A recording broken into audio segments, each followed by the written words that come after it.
नमस्कार, एक न्यूज 24 देख रहे हैं आप और मैं हूं आपके साथ ब्यूटी। देखिए, लोक जनशक्ति पार्टी यानी कि रामविलास के नेता और केंद्रीय मंत्री पशुपति कुमार पारस की पार्टी ने चुनाव आयोग पर गंभीर आरोप लगाते हुए एक नया राजनीतिक विवाद खड़ा कर दिया। बता दें, पार्टी ने आरोप लगाया है कि चुनाव आयोग ने उनकी मान्यता और पार्टी के चुनाव चिन्ह को लेकर झूठी और भ्रामक जानकारी सार्वजनिक की है, जिससे बता दें पार्टी की छवि को काफी ज्यादा नुकसान पहुंचा है और लोकतांत्रिक मूल्यों पर भी आघात पहुंचा है। दरअसल लोकसभा चुनाव 2024 के बाद से ही पशुपति पारस की पार्टी रालोसपा की स्थिति को लेकर असमंजस की स्थिति बनी हुई थी। चुनाव आयोग ने हाल ही में एक आधिकारिक बयान में यह स्पष्ट कर दिया है कि पशुपति कुमार पारस की पार्टी अब राष्ट्रीय स्तर पर मान्यता प्राप्त दल नहीं रही। आयोग के अनुसार बात करते यह फैसला पार्टी के प्रदर्शन के आधार पर लिया गया है, क्योंकि पार्टी ने न तो किसी राज्य में न्यूनतम सीटें जीत पाई और न ही उसे आवश्यक वोट प्रतिशत मिला। इस पर भड़की पशुपति पारस की पार्टी ने पलटवार करते हुए कहा कि चुनाव आयोग पक्षपातपूर्ण और दबाव में काम कर रहा है।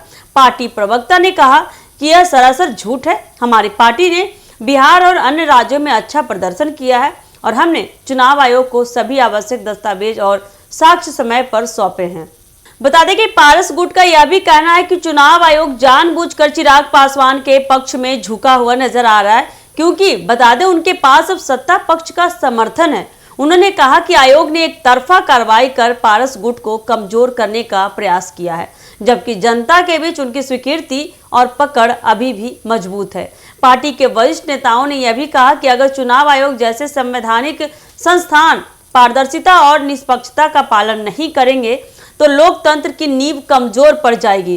रालोसपा के महासचिव ने कहा, हम जल्द ही इस फैसले के खिलाफ उच्च न्यायालय का रुख करेंगे और चुनाव आयोग की भूमिका की जांच भी की मांग भी करेंगे।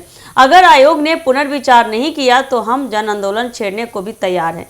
पशुपति कुमार पारस ने खुद मीडिया के माध्यम से जनता से अपील की है कि वे इस अन्याय के खिलाफ आवाज उठाएंगे। उन्होंने कहा कि यह सिर्फ उनकी पार्टी की लड़ाई नहीं बल्कि पूरे लोकतंत्र की गरिमा की रक्षा का सवाल है।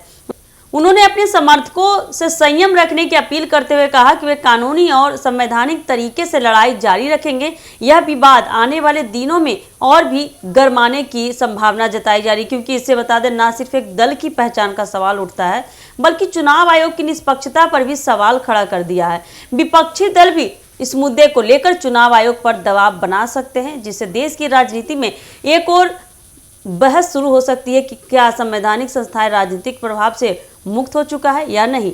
बता दें कि इन सारे राजनीतिक समीकरणों और न्यायिक को मद्देनजर रखते हुए इन सारे फैसलों पर अब सबकी नजर टिकी हुई है कि आगे क्या फैसला होता है। तो ऐसे ही अपडेट के लिए बने रहिए हमारे एक न्यूज़ 24 के साथ। दीजिएगा इजाजत। धन्यवाद।